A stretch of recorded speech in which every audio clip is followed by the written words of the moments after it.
Hello, welcome back to the channel. Today we're diving into the wonderful world of therapeutic writing with Notion, your full guide for 2025. First up, create a new Notion page.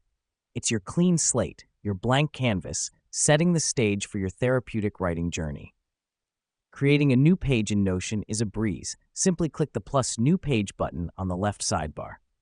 Now that we've done that, let's set the mood with some inspiring cover images and icons. This is more than decoration. It's about creating a soothing environment that encourages self-expression and reflection.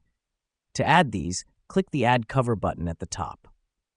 Next up, let's add some structure to our page with blocks.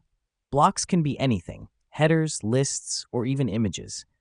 For our therapeutic writing, we'll use text blocks. Simply start typing anywhere on the page. Your words will automatically become a new block. This helps us because blocks are flexible. You can move them around, duplicate them, or delete them as you go along. Here's what's happening behind the scenes.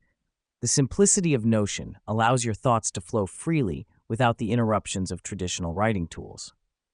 Now let's add some categories.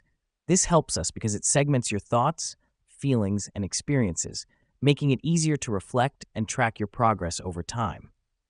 To do this, create a new block and select Toggle List from the drop-down menu. Lastly, to truly make this therapeutic, engage with your writing regularly. Schedule time to write, reflect, and adjust.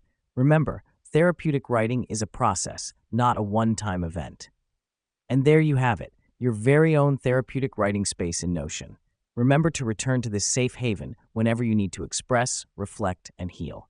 Thanks for joining us today, and happy writing.